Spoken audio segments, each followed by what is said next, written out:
I took a steady breath, tightened my grip on my handbag, and walked out without saying a word.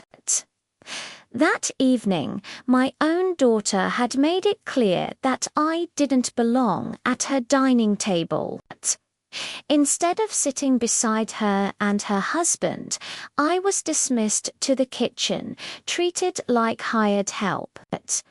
What they didn't know was that I was carrying a truth none of them expected as I stepped into the cold night. Preston's voice echoed in my mind. Her husband's expression had been sharp and judgmental when he told me that a woman like me had no place among them. According to him, my role was to serve quietly, not to sit and speak. Simone didn't argue. She didn't even look at me. She simply gestured toward the kitchen, as if agreeing without words. My name is Ella Sterling. I am 71 years old. Until 6 months ago, I was married to James Sterling, the man I loved for 45 years. We lived a simple life in a modest home, the same house where we raised our only child, Simone. After James passed away, I believed my daughter would become my comfort, my family in this new chapter of life. I was painfully wrong. That morning began like so many others. I woke up early and prepared a cup of plain black coffee, just as James and I had done together every day for decades. I sat at the kitchen table where Simone once did her homework, where birthdays were celebrated, where my husband used to squeeze my hand before leaving for work. The night before, Simone had invited me to dinner. She said she wanted me to spend time with her husband, Preston. They had been married for 2 years, yet we barely knew each other. I felt hopeful.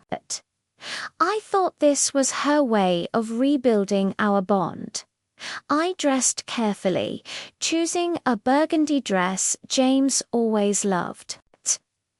I fixed my hair, added a little lipstick, and used the perfume Simone had once given me for Mother's Day. I wanted to look respectable. I wanted to be seen. Their condo was in a luxury high-rise, cold, modern, flawless.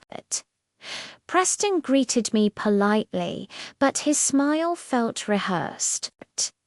Simone stood behind him, beautiful as always, yet distant. Her hug was brief, almost uncomfortable.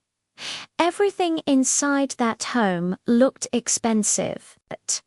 The furniture, the art, the long dining table lit, all made me feel out of place. But I tried to ignore that feeling. I wanted the evening to go well. When their guests arrived, well-dressed professionals. Discussing investments and elite travel, I faded into the background. I tried to participate, but my words felt unwelcome, as if I didn't belong in their world. As dinner was about to begin, I moved toward a chair at the table. Preston stopped me. His hand tightened around my arm, his voice calm but firm. He suggested I would be more useful in the kitchen, helping serve rather than sitting in on conversations I wouldn't relate to. The room went silent. No one defended me. I looked at Simone, waiting for her to speak for anything. She didn't. She only murmured that it might be better this way. When someone questioned my absence, Preston answered for me. He said I wasn't suited for that kind of company, that I wasn't on their level. That was the moment something broke inside me without raising my voice. I picked up my bag and left. Simone followed, not to stop me, but to apologize weakly, to tell me I should understand that her husband was right, that I didn't fit into that world. I walked alone through the city, tears falling quietly. I couldn't afford a ride home, so I kept walking until my legs hurt. I ended up sitting on a bench in the park where I once took Simone as a child. That night, I realized I hadn't just lost my husband, I had lost my daughter too. Not to death, but to ambition, to pride, to a man who convinced her that her own mother had no value. With nowhere else to turn, I retreated into myself. That was when Pearl Davis, my neighbor and friend for as long as I could remember, noticed that something was terribly wrong. Pearl had been part of my life for over 20 years. She was there when Simone was born, when James fell ill, and when I buried my husband. She knew me better than anyone else. One afternoon, she knocked on my door holding a warm apple pie she had just baked. When I opened the door, I was still in my robe, disheveled, my eyes red and swollen from days of crying. Pearl didn't ask questions. She stepped inside, filled the kettle, set it on the stove, and sat with me at the kitchen table. Only then did she wait, and I told her everything. I told her about the dinner, about Preston's words, about Simone's silence, about the humiliation that still burned in my chest. Pearl listened quietly, never interrupting, squeezing my hand whenever my voice broke. When I finished, she looked at me with the calm certainty that only women our age seem to possess. Allah. She said gently, "You are worth more than all that man's money. You raised a good daughter. You were a devoted wife. You are a woman of dignity. Never let anyone convince you otherwise." Her words were kind, but they couldn't reach the pain inside me. The loss felt physical, like something had been torn from my chest. Simone was all the family I had left, and now she was gone. The weeks that followed passed in silence. I lived like a shadow. I spoke only when necessary, bought only essentials, and moved through my days without purpose. Seeing other women my age, surrounded by children and grandchildren, filled me with a quiet, shameful envy. One afternoon, while sorting through a pile of unopened mail, I noticed an envelope that stood out. It bore the letterhead of a law firm and was addressed to me. At first, I assumed it had something to do with James' unfinished paperwork, another reminder of loss. But when I opened it, my life shifted. The letter was from an attorney named Marcus King, requesting my immediate presence to discuss a matter involving the estate of my Wally Jenkins, a man I barely remembered from childhood. The letter stated he had been trying to locate me for months. I nearly dismissed it as a scam. Wally had died when I was young, and our families had never been close. But the formal language and professional tone made me pause. Pearl insisted on coming with me to the attorney's office. Marcus King was an older man with grey hair and heavy glasses, kind-eyed and patient. He opened a thick folder and spoke calmly.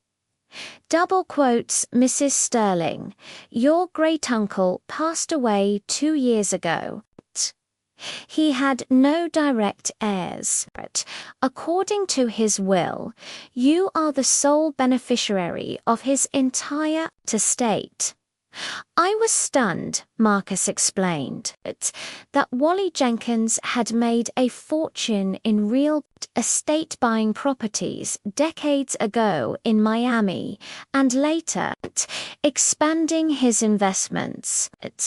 He never married, never had children, and chose to leave everything to his only living great-niece.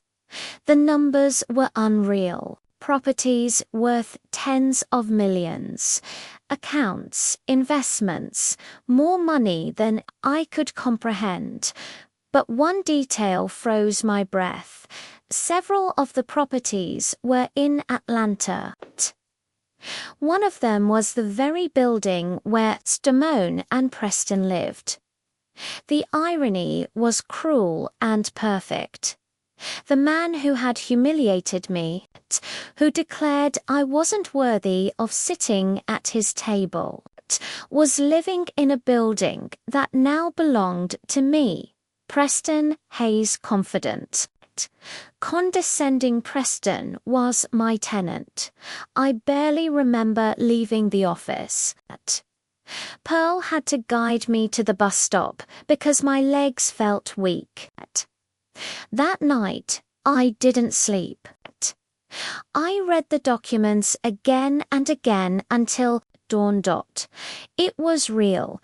The woman deemed unworthy was now one of the wealthiest property owners in the city. And with that realization came something unexpected, not just relief, but something darker and stronger. Justice. In the days that followed, I felt strangely calm. Outwardly, nothing changed. I kept my routine.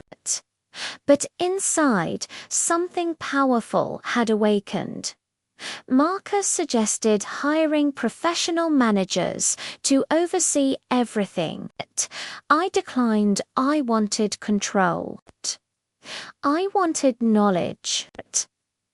I wanted to understand exactly what I now held in my hands. I began with the Buckhead building. The manager, a young man named Kevin Stone, looked startled when I introduced myself as the new owner. He showed me the records. Simone and Preston had a 2-year lease, expensive, prestigious, but the notes caught my attention. Late payments, extension requests, financial strain. It seemed Preston's flawless life wasn't quite as perfect as he liked to pretend, and for the first time since that dinner, I smiled. As perfect as he liked to pretend. I asked Kevin to show me the exact unit where they lived.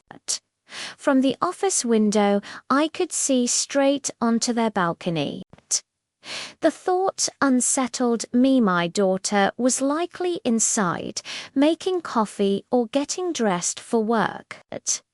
Completely unaware that her own mother was now the owner of the building she called home. Over the next few weeks, I settled into a new routine. Each morning, I visited one of my properties, spoke with managers, and reviewed financial reports. In a single month, I learned more about real estate than I had learned about anything in years. Still, my attention always returned to Simone's building. Kevin kept me informed. Preston had lost an important client. There had been complaints about loud arguments with neighbors. Simone had begun taking frequent sick days. Slowly, the image of their flawless marriage began to fracture. One afternoon, while reviewing paperwork in the management office, I saw Simone step out of the elevator. She looked thinner than I remembered. Her shoulders were slumped, her movements hesitant like the insecure teenager she once was. She wore the same green dress, now hanging loosely on her frame. Her hair, once glossy and carefully styled, looked dull. She paused in the lobby to check her mail. For a moment, every instinct in me screamed to go to her, to pull her into my arms and tell her she wasn't alone. But then I remembered that dinner. The humiliation, Preston's voice, Simone's silence. So I stayed where I was. Unseen. She had no idea I was there. No idea that I now held the power to alter her life with a single decision. The realization was both intoxicating and terrifying. That night, alone in my quiet house, I made the most important choice of my life. I wouldn't confront Preston directly.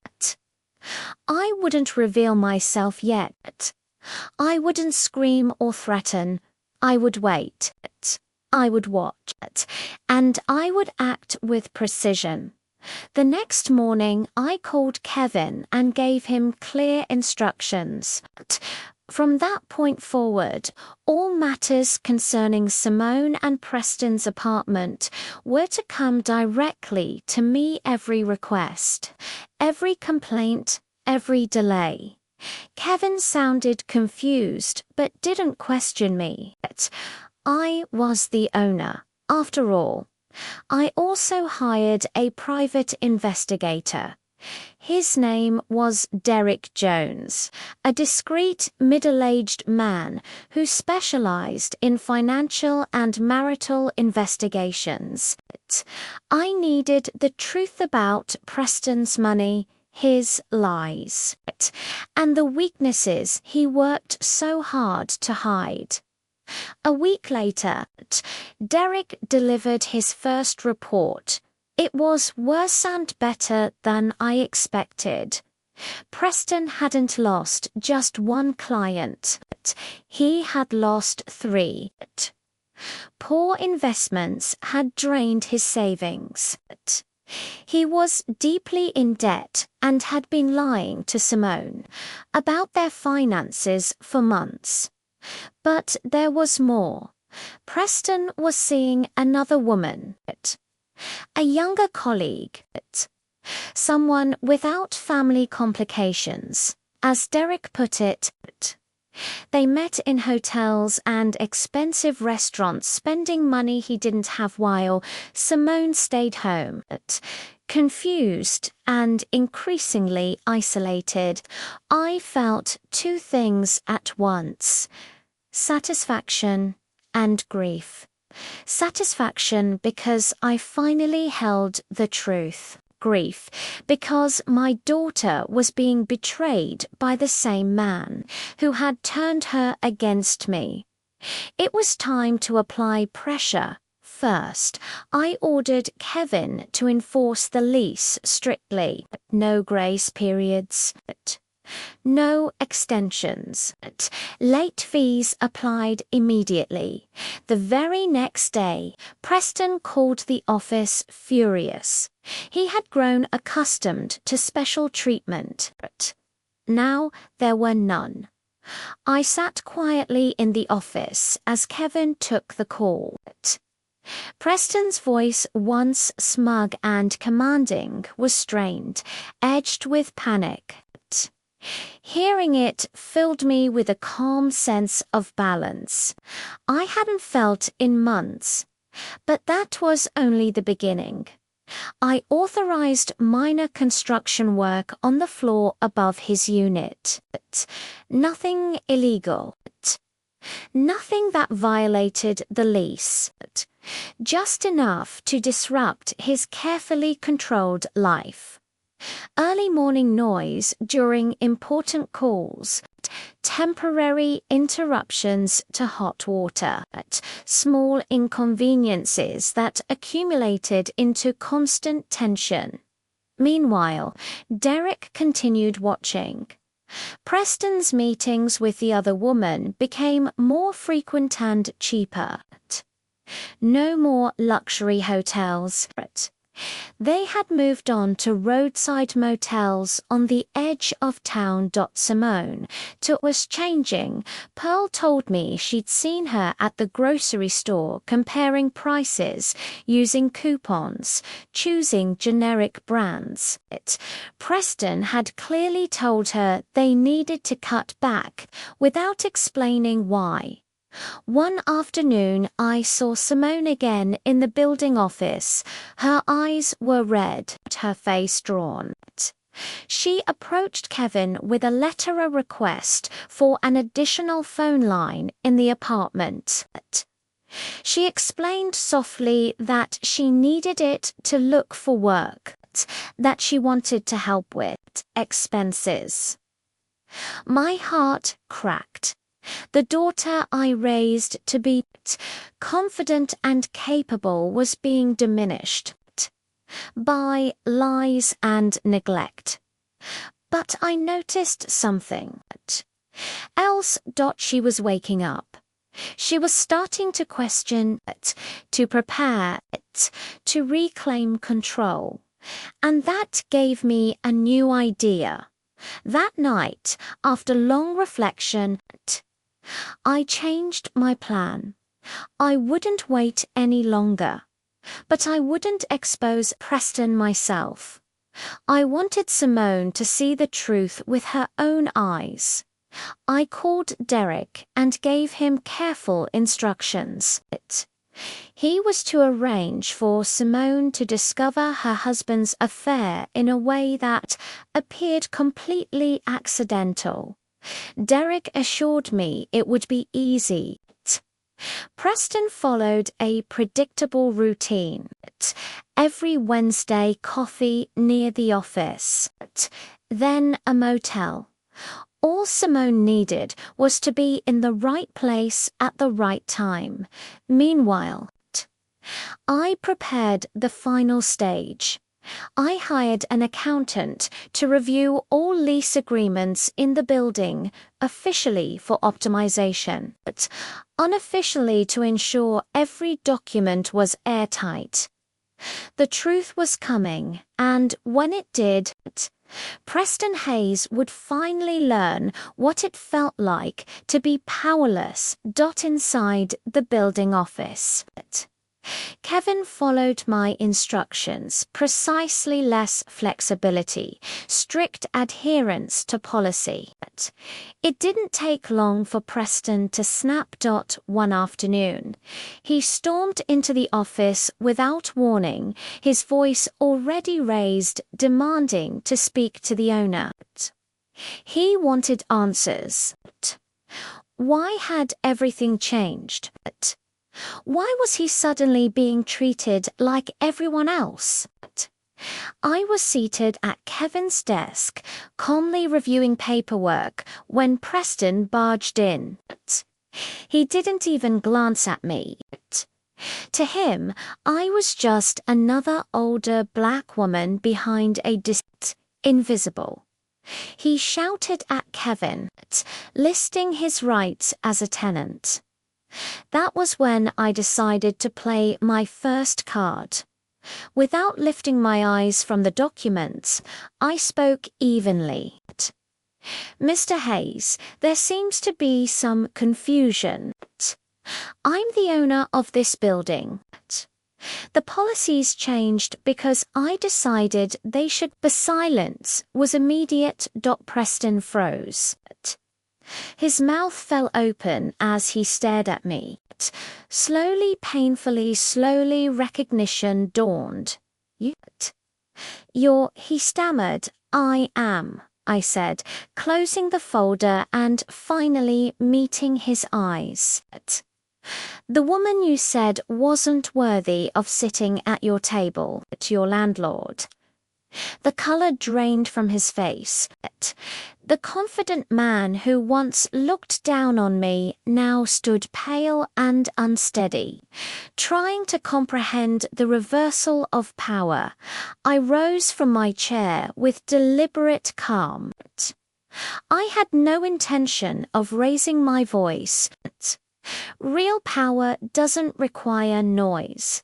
Kevin, I said, without looking away from Preston.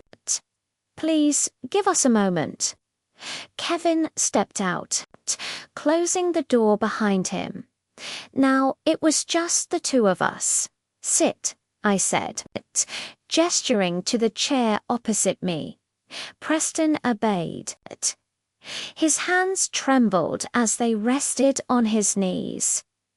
I didn't know, he muttered. If I had known, you would have behaved differently. I finished for him. Yes. I imagine you would have. I opened the folder and laid the documents out one by one. Late payment notices, tenant complaints, lease violations. Each paper was another crack in the illusion he had built. You've been late 3 times this year, I said calmly. According to policy, that gives me the legal right to begin eviction proceedings. His face went ashen. Please, he said quickly. I've had temporary setbacks. Things will improve. I just need time. I let the silence stretch. Let him squirm. Then I spoke again. I wonder if your financial troubles have anything to do with your recent spending, hotels, dinners, gifts. For someone who isn't your wife, he went completely still. I don't know what you're talking about, he whispered. I slid a photograph across the desk. It showed him leaving a motel with a younger woman, both smiling, unaware they were being watched. His hands shook as he picked it up. How did you get this? That's irrelevant, I replied. What matters is that now your situation makes sense. Maintaining 2 lives is expensive, especially when your income has been shrinking. I leaned back, watching the panic take over his face. What do you want? He finally asked. Nothing. Not yet, I said quietly. I just wanted clarity. You humiliated me. You reduced me to nothing. And now your home, your stability, your future all depend on me. I stood slowly placing the documents back into the folder. You may go, but remember this. Every decision you make from now on has consequences. I'm paying attention. He rose unsteadily. Are you going to tell Simone? He asked. I met his gaze. That choice is yours. Tell her the truth or let her discover it herself. Either way, truth always finds its way out. He left the office looking hollow, defeated. I remained seated, breathing deeply. For the first time in months, I felt calm, but I wasn't finished. Over the next few days, the final phase of my plan unfolded. Derek ensured everything was in place. Simone would discover Preston's betrayal that Wednesday by chance, or so it would seem. I also authorized a full building inspection. It gave me a reason to enter Simone's apartment. What I found broke my heart. Bills piled on the counter. Cheaper appliances replaced expensive ones. Artwork missing from the walls. The bed made only on one side, and in the corner of the bedroom a desk covered in job applications. My daughter, strong and educated, searching desperately for survival work because of lies she had trusted. Wednesday came. That afternoon, Derek called. She saw them, he said. She's on her way home. An hour later, Kevin called to report shouting in the apartment. I told him to stay back unless it turned violent. That night, Pearl visited me. Simone had left the building with a small suitcase. She looked shattered, but resolved. 3 days later, at 10 o'clock at night, my phone rang. "Mama," Simone whispered, and in that single word, everything changed. Can I come see you?" "Of course, my love," I answered, steadying my voice despite the storm inside me. "I'll be waiting." After the call ended, I stood still for several minutes. Months of careful planning, restraint, and control had led to this moment. I was getting my daughter back, but I knew the conversation ahead would be the most painful we had ever faced. I prepared chamomile tea, the same kind I used to make when Simone was little and woke from nightmares. I chose the good mugs, the ones James gave me for our 20th anniversary. I wanted her to feel safe, to remember this house had always been her refuge. When the doorbell rang, I took a deep breath before opening the door. Simone stood there with a small suitcase, her eyes swollen and red. She looked fragile, lost. Every maternal instinct in me surged forward. "Hi, Mama," she whispered.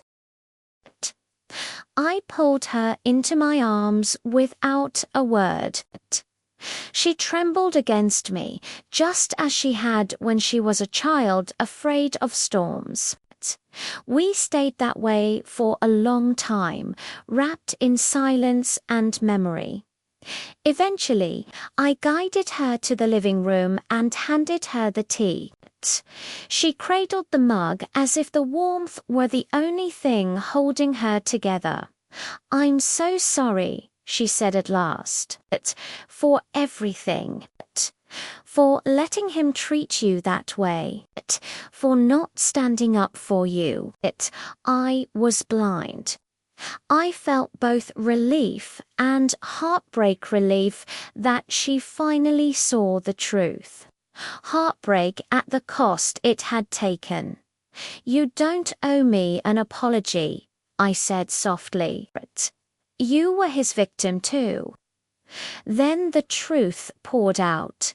She told me how Preston had slowly isolated her from friends and family.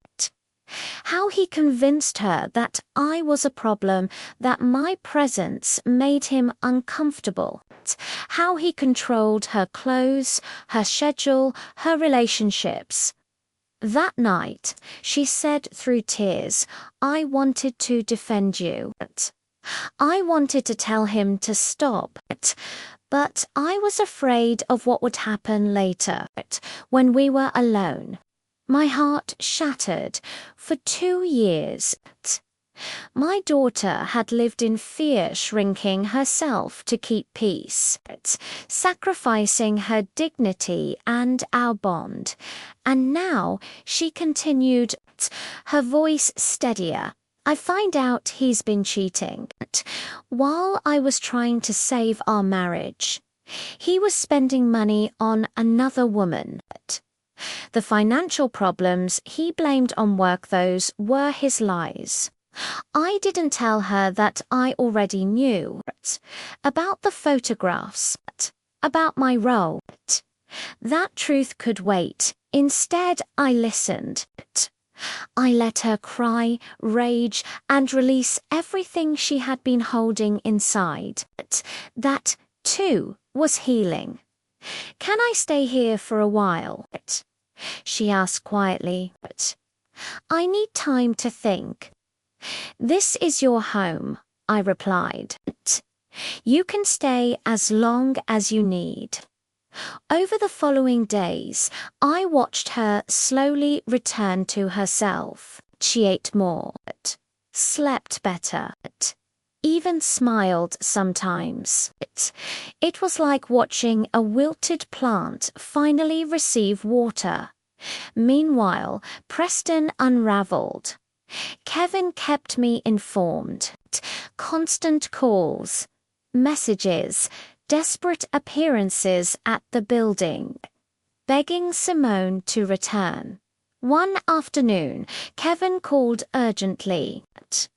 Preston had arrived drunk, shouting in the lobby, harassing tenants, threatening to force his way into the apartment. "Call the police," I told him, "and document everything." That evening, Simone woke from a nap looking more rested than she had in weeks. We ate dinner together at the kitchen table, just like when she was young. "Mama," she said suddenly, "I need to ask you something. Anything. I need a lawyer. I want a divorce. But I don't have money for legal fees." I took her hand before she could finish. "I'll handle it." Her eyes filled with tears. "I don't know how I'll repay you." "You don't have to," I said. "Just heal." The next day, I brought her to Marcus, the attorney who had handled my inheritance. Simone told him everything. The control, the infidelity, the financial abuse. Marcus listened carefully. "You have a strong case," he assured her. "We can pursue divorce, compensation, and asset division." Afterward, we walked through Piedmont Park. Simone seemed lighter, freer. "Thank you," she said quietly, "for taking me back." "You never left," I replied. "You will always have a place with me." That night, while she slept in her childhood bedroom, I sat alone, reflecting. My plan had worked. Preston was exposed. Simone was awake. We had a chance to rebuild, but I knew men like Preston don't surrender quietly. 2 days later, Kevin called again. Preston had hired an attorney and was threatening to sue for harassment and discrimination.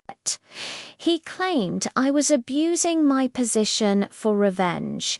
It was time to play my final card. I called Marcus and asked him to arrange a formal meeting at his law firm. I wanted every document of my inheritance laid out plainly.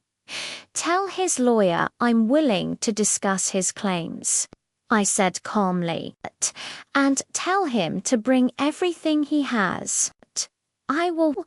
The meeting was set for Friday, and this time Preston Hayes was about to learn exactly who he was fighting. I spent the days leading up to Friday preparing carefully. I gathered everything, not only the documents for the building Preston lived in, but the deeds to my other properties, detailed bank statements, the private investigators' full reports, and one final document I had been saving for the exact right moment. Before the meeting, I sat Simone down. It was time she knew everything. I told her about Wally Jenkins, about the inheritance, about the real estate portfolio, about the fact that I owned the building she and Preston had shared. Her reaction unfolded just as I expected: shock, disbelief, then something close to relief. "So, while he was humiliating you," she said slowly, a faint ironic smile appearing for the first time in weeks, "you were technically his landlord." "That's right," I replied, "and now he wants to sue me." She shook her head in disbelief. "He has no idea who he's dealing with." "No," I said calmly, "he doesn't." Friday arrived like the final clap of thunder after a long storm. Marcus had arranged the conference room meticulously. Every document lay neatly organized on the table. When I entered, Preston and his attorney were already there. The lawyer was young, tense, clearly unprepared for what was coming. Preston looked worn down, thinner, dark circles under his eyes. His expensive suit hung loosely on his frame, wrinkled and careless. The confident man I once knew was gone. Mrs. Sterling, his attorney, began attempting authority. "My client intends to file a lawsuit against you for harassment, discrimination, and abuse of power." I remained silent. Marcus had advised me to let them speak, to allow them to expose their ignorance before the truth arrived. Preston leaned forward, voice shaking. "You targeted me." She changed policies to punish me. "You disrupted my living conditions. You enforced rules selectively. This is personal retaliation." His lawyer nodded. "We are prepared to pursue compensatory and punitive damages." When they finished, the room went quiet. Marcus glanced at me. I smiled. "It's interesting," I said at last, opening my folder, "that you accuse me of harassment, because I've been documenting patterns of behavior as well. But before that, there are a few things you should understand about me." I slid the first document across the table. Not one deed, but several. 4 apartment buildings, same district, same city, that the lawyer leaned in to read. His expression shifted from confidence to confusion. "As you can see," I continued calmly, "this isn't my only property." Next came the bank statements, 7-figure balances. The young attorney swallowed hard. "I also have the resources," I added, "to retain the best legal representation available. Should anyone decide to challenge me." Then I placed the final folder on the table. Photographs, receipts, reports, images of Preston with another woman, records of hotel stays, restaurant charges, reckless spending. "Now," I said quietly, spreading the photos out, "let's talk about inappropriate behavior." Preston's face drained of color. His lawyer picked up one photograph. horror creeping into his eyes. These documents, I explained, show an ongoing affair, financed with money Mr. Hayes didn't have, while he misled his wife about their financial situation. I added employment records, investment losses, evidence of deception. My daughter was told their struggles were temporary. I said, in reality, they were the result of irresponsibility, dishonesty, and betrayal. The attorney began packing his briefcase immediately, but I wasn't finished. Most importantly, I said, looking directly at Preston, this constitutes marital fraud, emotional abuse, and financial deception. My daughter has grounds not only for divorce, but for damages. You planned this, Preston snapped weakly. You trapped me. No, I replied firmly. I documented your choices. I didn't make you cheat. I didn't make you lie. I didn't make you humiliate me. I stood and stepped closer. I simply ensured you faced the consequences. The lawyer cleared his throat nervously. Mrs. Sterling, I believe we can resolve this quietly. My client is prepared to withdraw all claims. Of course he is, I said evenly, because he now understands he has no case. I returned to my seat and placed the final document on the table. This is a 30-day eviction notice, I said, issued due to repeated late payments, violations of building policy, and aggressive behavior toward tenants and staff. Preston jumped to his feet. You can't do this. Yes, I can, I replied, and every reason is documented. Marcus spoke calmly. The eviction is fully legal and contract-based. Preston's lawyer grabbed his things. Mr. Hayes, we're done here. Preston remained frozen, staring at me. You ruined my life, he said. No, I answered softly. You ruined your own. I just stopped protecting you from the truth. They left in silence. When the door closed, Marcus looked at me. How do you feel?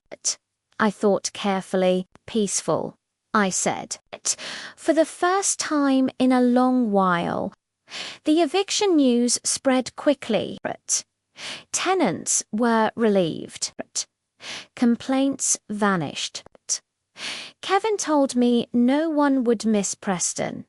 Simone reacted quietly, relief, mixed with grief. It's strange, she said one evening. I knew my marriage was over long ago, but now I feel like I don't know who I am. I nodded. That's normal. When you lose something that defines you, it leaves space, and space can become freedom. Over the next days, I watched my daughter begin again, and this time she wasn't Preston, unraveled completely after that. Kevin kept me informed as his situation deteriorated. He was scrambling to find somewhere Rooney where to live, but his finances were far worse than I had assumed. The late rent wasn't just about indulgence or infidelity. He was nearly insolvent. And the woman he had betrayed his marriage for, she disappeared the moment she learned the truth. Derek later confirmed she had moved on to another man, someone with stability. money, and no looming divorce attached. A week before the eviction deadline, Preston made one final, desperate move. He arrived at my house at 10 o'clock at night, drunk and unsteady, reeking of alcohol. When I opened the door and saw him swaying on my porch, clothes rumpled, eyes glassy, I felt an unexpected mix of pity and revulsion. This was the man who had once looked down on me, the man who had treated me as invisible. Now he was begging. "Please," he slurred, "give me another chance. I'll pay it, I'll find the money." "This isn't about rent," I said evenly. "It's about your choices. And how you treated people you should have respected." "I was wrong," he babbled, "about you, about everything. Just let me stay. Simone can stay here. I won't bother her." Simone appeared behind me, awakened by the noise.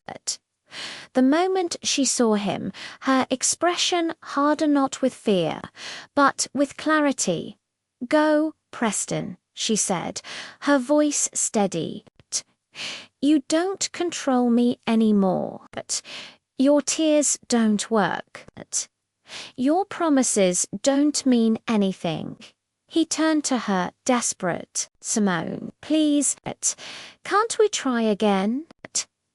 "No," she replied firmly. "You had years, hundreds of chances to be honest, to respect my mother, to be the man you pretended to be. You chose not to."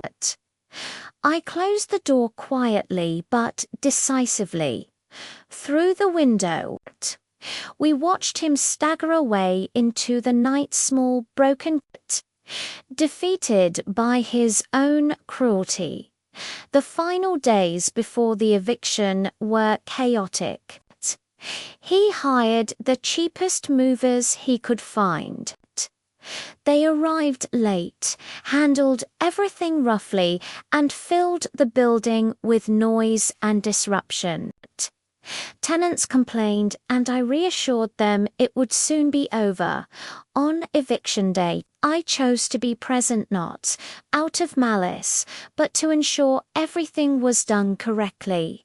And yes, because I needed to see it end. Preston barely resembled the man he once was. He looked hollow. His hair was unkempt. His suit, once immaculate, was stained and wrinkled. All he carried was a small suitcase and a cardboard box, the sum of his former life. When he spotted me in the lobby, he froze.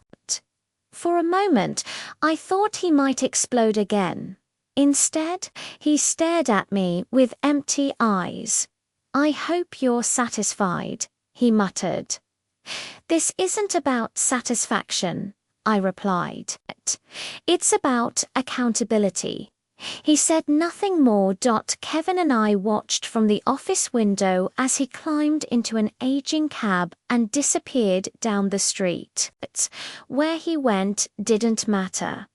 "What will you do with the apartment?" Kevin asked. "I'll renovate it," I said. "Then I'll rent it to someone who deserves it."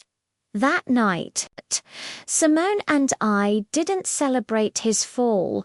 We marked the end of something painful. We ate at the kitchen table like we used to, talking about what came next. "I'm getting a job," she said firmly. "I want my own money. I never want to be controlled like that again." "I can help," I began. "No, Mama," she interrupted gently. "I need to do this for myself." I understood. Independence wasn't just financial, it was emotional. She smiled softly. But I'd like to stay here with you for a while. I've missed this. I've missed having a real home. My eyes filled with tears. This will always be your home. Over the following weeks, I watched her come back to life. She updated her resume, reconnected with friends, bought new clothes with savings she had quietly protected during her marriage. One evening, she admitted, "It's terrifying how much of myself I lost without realizing it." "But you found your way back," I told her. "That's what matters." Not long after, Kevin brought me good news. A young family, 2 school teachers with excellent references, wanted to see Preston's old apartment. They were perfect. When I met the Williams family, I knew instantly. Warm, kind, hopeful. Their children filled the space with laughter before the tour even ended. "It's exactly what we need," Maya said, eyes shining. I offered them the apartment at a lower rent. Kevin raised an eyebrow. "But I knew what I was doing. I want this building filled with good people," I said simply. 6 months after the night my life changed, I woke to a new reality. I was no longer the woman who had walked out humiliated, no longer a lonely widow surviving on memories. I was Lara, sterling businesswoman, property owner, independent woman, and most importantly, a mother who had her daughter back. Simone now worked at an accounting firm downtown. It wasn't her dream job, but it was hers. That morning, she kissed my cheek before leaving for work. "Got plans today, Mama?" "I do," I smiled. "Important ones." After she left, I dressed carefully burgundy suit, pearls James had given me. Confidence earned the hard way. My first stop was the apartment building. Children's laughter echoed through the halls, and for the first time in a long while, everything felt exactly as it should. The building felt different, now lighter. A happy young family lived there, and the change was unmistakable. Kevin greeted me with his monthly report, smiling as he flipped through the numbers. "The finances are better than they've ever been," he said. "Rent is always on time, there are no noise complaints, and the waiting list keeps growing." Honestly, since Mr. Hayes left, it's like the building can finally breathe. I smiled, but didn't comment. Preston belonged to the past. My focus was on what came next. My second stop was Marcus King's office. Simone's divorce had been finalized the week before. Preston hadn't even bothered to attend the final hearing. The judge granted everything we requested, no resistance. No delays. "I have the finalized documents," Marcus said, handing me a thick envelope. "Your daughter is legally free. No remaining ties." "Perfect," I replied. "And the other matter?" "Everything is ready," he said with a knowing smile. "Whenever you're ready to move forward." My final and most important appointment that day was downtown, in a sleek, modern building overlooking the city. I rode the elevator to the 15th floor and approached the reception desk. I have an appointment with the director. I said, Yes, Mrs. Sterling. The receptionist replied warmly, They're expecting you. Dr. Lena Wallace, the director of the Phoenix House Foundation, greeted me personally. She was my age, with kind eyes and the quiet confidence of someone who had dedicated her life to helping others. Your proposal deeply moved us, she said as we sat down. What you're suggesting could change so many lives. She explained their mission helping women escape abusive relationships by providing shelter, legal guidance, therapy, and job training. I want to make a significant donation, I said, but I also want to do more. I placed the documents Marcus had prepared on her desk. This is the deed to one of my apartment buildings, I continued. I want to donate it entirely to be converted into transitional housing for women and their children. A safe place to live rent-free while they rebuild their lives. Dr. Wallace covered her mouth, tears forming in her eyes. This would allow us to help dozens of families we currently have to turn away, she said softly. There's one condition, I added. I want to be involved. I want to meet the women, hear their stories, be part of their healing. She nodded immediately. Your presence would mean more than you realize. I signed the papers that afternoon. It was the most meaningful decision I had made with my new fortune, not revenge. Not power, but purpose. That evening, when Simone came home from work, I was waiting for her with a glass of wine and an envelope. What's this? She asked. Your freedom, I said. It's official. She read the documents, then sat beside me and hugged me tightly. Thank you, Mama, for everything, for taking me in, for protecting me, for never giving up on me. I have more news, I added, telling her about the foundation. Her face lit up. That's incredible.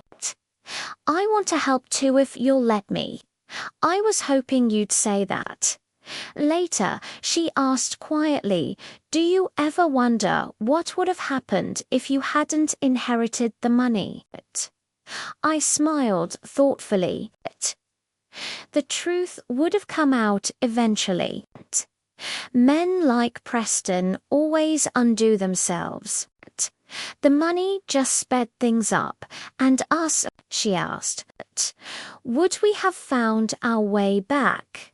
Always, I said without hesitation. Money gave me tools, but love would have brought us back no matter what. 3 months later, we opened the Phoenix House Transition Center. The building had been fully renovated into 8 warm, welcoming apartments. The first resident was a young woman named Chloe and her 2 children. When I handed her the keys, I saw the same mix of fear and hope I had once seen in Simone. This is temporary, I told her. A safe place while you rebuild. I understand, she said, eyes shining, and thank you for showing me it's possible. That night I sat in my favorite chair with a cup of chamomile tea. Simone laughed on the phone in her room, and her joy filled the house. Preston was gone from our lives. According to the last update, he was renting a single room on the edge of town, working a modest job. His former life was over. I felt no hatred, only indifference. My phone rang. It was Dr. Wallace. Our first resident just graduated. She said excitedly, Chloe got a stable job and her own apartment. I smiled into the quiet room. James would have been proud. I thought, proud of the woman I became. Proud of how I protected our daughter. Proud that I used my power to lift others. I stood at the window, looking out over the city. I forgive you, I whispered not to Preston, but to myself, for forgetting my worth, for staying silent too long, for allowing anyone else to define me. That was the true victory, not money, not revenge, but remembering who I had always been, a strong woman, a devoted mother, a person worthy of respect and love. And she had been there all along waiting to be found again.